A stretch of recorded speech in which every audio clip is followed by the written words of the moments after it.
はい、どうも、料理人 VTuber の高見仁でございます。ということでね、今回ご紹介するのはこちら。はい、オランデーズソースでございますね。こちらのオランデーズソース、ソースメール、フランスのね、マザーソースの5つのマザーソースの中の1つになりますね。で、今までやってきましたベシャメル、ブルーテ、そしてエスパニョール。っていうこのね、流れで、4つ目のオランデーズをご紹介するっていう形なんですけども、以前やりました。はい、こちら、せーの。ドン。はい。こちらですね、ブールブランですね。こちらの3層乳化の原理が分かっていれば、もう全然難しくないソースでございますので、ぜひぜひ覚えていってください。で、今回はね、ちょっと美味しいアスパラもご用意いたしましたので、一緒にね、そちらを召し上がるっていう形で、春の味覚のお届けはできたらなと思いますので、早速行ってみましょう。それじゃあ皆さんのグラフィックボードの方をインフィニティにします。じゃあいきますよ。せーの、ドン。は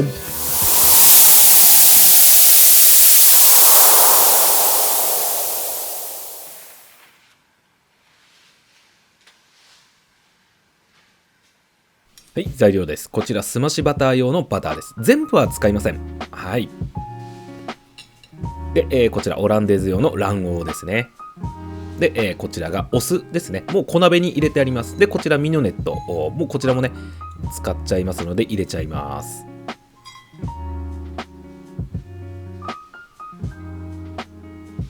で、こちら水ですね。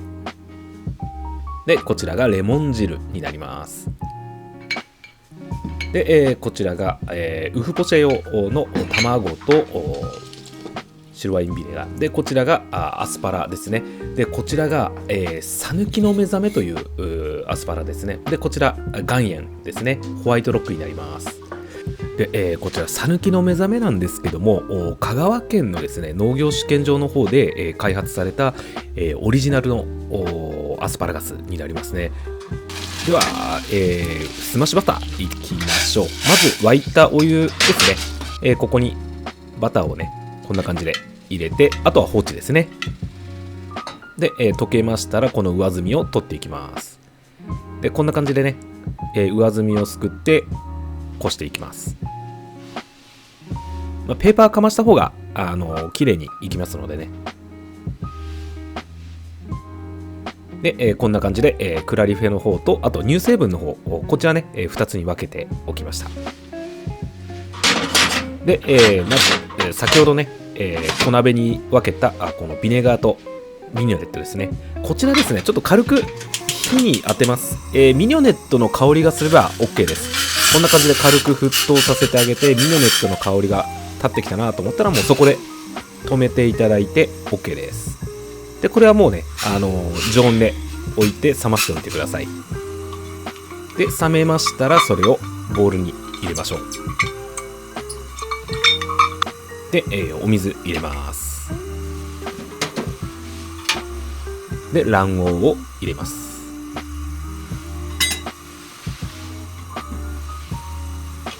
で、これをね一気にかき混ぜていって、まずここで、しっかりね、乳化玉を作っていきます。こんな感じですね。しっかり立てていってください。で、こんな感じになればまずは OK です。ここの部分が一番重要ですね。ここでしっかり泡を立ててあげることがオランデーズで重要な部分になります。で、こちらね、一度沸騰したお湯をこんな感じでセットします。すいませんね、ちょっと今ね、左手ちょっとなんか謎の怪我をしてしまってるんですね。おそらくちょっとオーブンに当てたのかなとは思ってるんですけども、ちょっとお見苦しいところをお見せしております。申し訳ございません。で、こんな感じでセットいたしまして、で、ちょっとね、差し水軽くしてあげてください。で、軽く混ぜてあげて、で、これでね、だいたい80度前後のお湯ができてるかなっていう感じですね。で、触っていただいて、ちょっと熱いなっていう感じですね。で、そこに、当てて、で、このクラリフェを入れていきます。すましバターですね。で、ちょっとね、温度が上がりきらないように温度を調節しながらこうやって混ぜていきます。で、鍋にタオルを巻いているのは、一人でねできるように固定できるようにするのに、ああいう風にセットしてます。で、こんな感じでしっかりねなれば OK ですね。で、ここで一回こしてあげます。中に入っているミニオネットを取ってあげるっていう意味合いですね。で、こんな感じでなりましたね。で、そこで、ここでレモンですね。で、ここでね、塩も一応味をつけてしっかりね、煮てあげてください。で、こんな感じになっていれば OK です。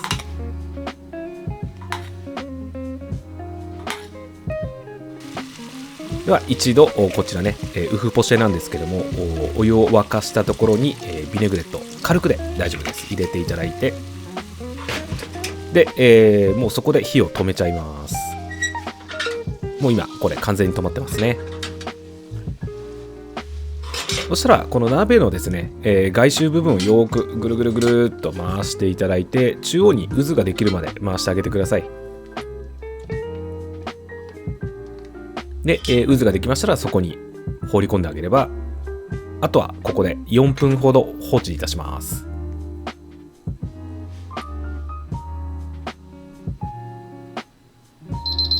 はい、4分経ちましたね。で、これで回収してあげます。で、この時にあるひだとかはですね、ここでもうカットして形を作っちゃいましょう。こんな感じですね。で、これでウフポシェはポーチドエッグは OK ですね。こんな感じです。ではアスパラいきましょう。ちょっと大きいですのでね、今皿を見ながら、サイズ測ってます。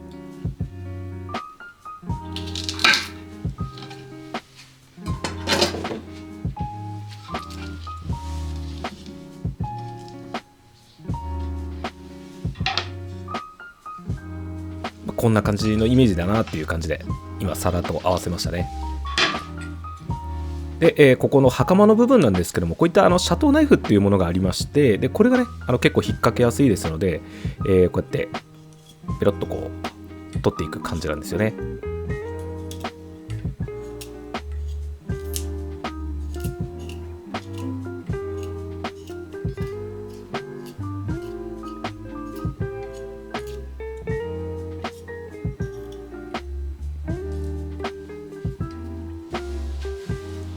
で、穂先はですね、だいたいこんな感じの位置まで取ってもらえれば大丈夫かなっていうところで、はい。結構どこまでやっていいんですかっていう、こう、質問もありそうなところではあるので、はい。で、今何してるかっていうと、筋がだいたいどこら辺ぐらいまであるかなってちょっと見てるところですね。私どうしても食べるときに、このアスパラの筋って歯に当たりたくないんですよ。で、それでですね、結構真剣に見てます。はい。で、大体これぐらいかなと目測をつけて、ここまで、ピーラーで剥いちゃおうっていうところで。で、出ました。ドイツのリッターですね。私はもうこいつに関してはもう絶大な信頼を得てますね。で、このリッターの何がすごいかっていうところなんですけども、大体私1日に300から500ぐらいのアスパラ剥くことがあるんですけども、それでも一切ですね、歯が引っかからないんですよね。で、どういうことかっていうところ、こういう感じなんですよね。引っかからないっていうのと、あとこの皮が剥がれた後ですね、身離れがいいっていうところなんですよね。これがですね、よくこう歯に引っかかってこう止まるとかあると思うんですけども、このリッターは300本やって、引っかかんの5、6回もないかなっていう感じですよね。それぐらい優秀ですね。ですので私はもうこのドイツのリッターにはもう絶大な信頼を得てますね。で、こんな感じで皮を剥かせていただきました。で、こちらのね、根元の方もちょっと皮を剥いて、そちらもね、出汁に使わせていただきたいので、皮を剥いちゃいます。で、こんな感じにいたしました。では、今から皮からね、ちょっと出汁を取っていきます。で、この時に、ホワイトロック、岩塩ですね、少量入れます。これはもう本当に味付けというわけではありません。で、ここら辺は、塩の科学のところですね、台所革命の方で、ご説明した内容を見ていただければ結構わかるかなと思いますので、概要欄に貼っておきます。で、アクですね、こんな感じで取っていただいて、で、そんなに火は入れません。もう本当に10分も経たないぐらいまでですね。でここで一旦味見ます。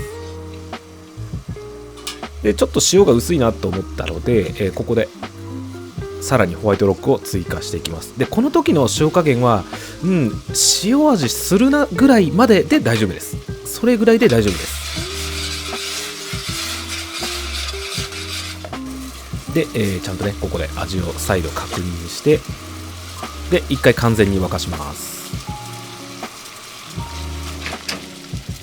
で止めましたら、止めましたね。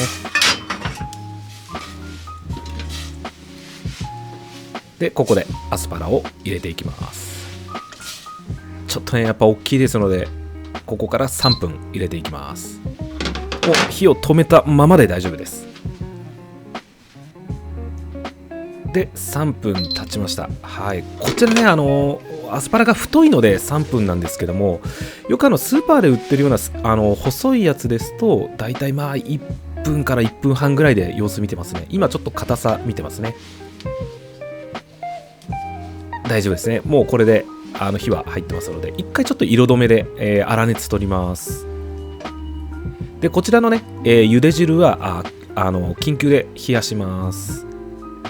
で今何やってるかっていうと、ちょっと裏技で曲がっちゃってるところをこうね冷やすタイミングのところで、ちょっと強引にやってます。これはあんまりこう力強くやってしまうと折れちゃうので、結構技ですこんな感じですね。はい、まっすぐなりました。で冷えた茹で汁ですね、それをこうこして、つけてあげます。でペーパーね上からかましてあげて、でこれでね一晩寝かせてあげますと、しっかり味の染みたアスパラガスができます。ただですね、ちょっと我慢できそうになかったので、もう私は、焼いて食べますということで、フライパンに、クラリフェを流し込んで、アスパラを焼いていきます。表面はね軽く水分取ってあげてください。で、そこにね茹で汁軽く入れてあげてください。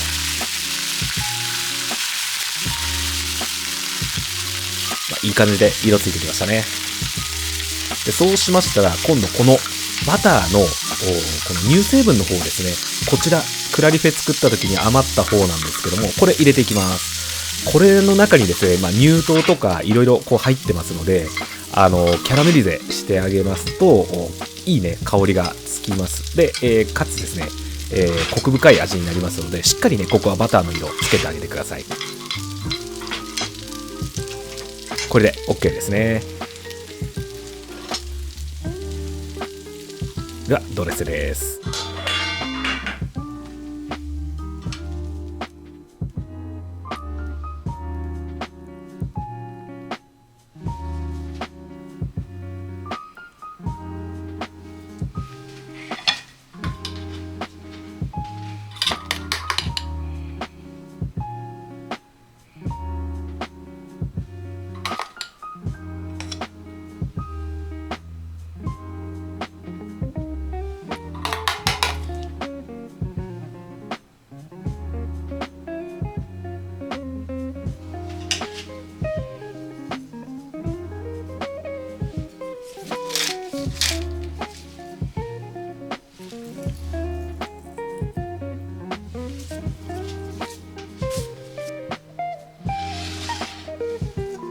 ソースオランデーズいかがでございますでしょうか。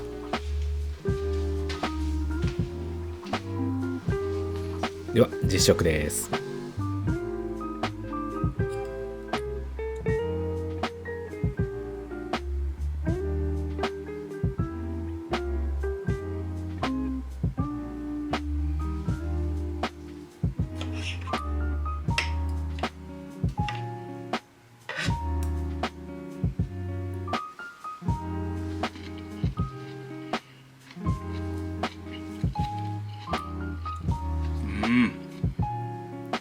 すごい力強いアスパラの味。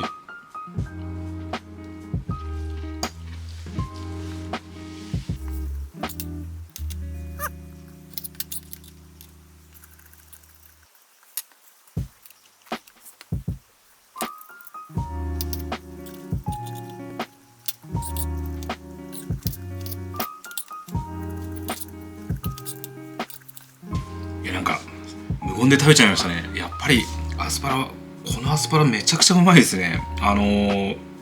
風味が強くて力強さありますよね。で、しっかりこのアスパラの甘みもあって、でそこにねこのオランデーズのちょっとしたこの酸味とね、この滑らかさ、いやー最高ですね。そしてまたねウフポシェともすごい合いますしね。ぜひ春の訪れの一品召し上がってください。はいどうもお疲れ様でした。いかがでございますかね。オランデーズソースとアスパラガス、そして、ポーチドエッグのこの3つのね、春の訪れを感じる一品でございました。で、ここからは専門的ななんてね、いつもの流れでこうお話ししたいところではあるんですけども、もうほぼほぼですね、このブールブランですね、こちら。はい。このブールブランの3層入荷のところで、ほぼ原理は話してしまってるんですよね。ですので、原理のところにおいては、このブールブランの方を見ていただければ、もうほぼ間違いなくね、理解はできると思います。で、今回のこのオランデーズは、この3層入荷の原理にプラスアルファで、卵黄のレシチンが加わるですよね。乳化剤であるこのレシチンが加わるということですので、より強固なね、ソースに仕上がりますよっていうところの、補足説明があるっていうぐらいの内容になってきます。で、オランデーズ作っていく時のコツが2つほどあります。まず1つは、温度管理ですよね。あそこ湯煎のところで、すごい熱いね温度にならないように一度ね軽く沸騰したところに、差し水をしてあげて温度下げてあげてください。でそこから、こうボールを当てていきながら温度を見て、こう泡立てていきながらオランデーズソースを仕上げていってください。で2つ目なんですけども、ここは、レモン汁ですよね。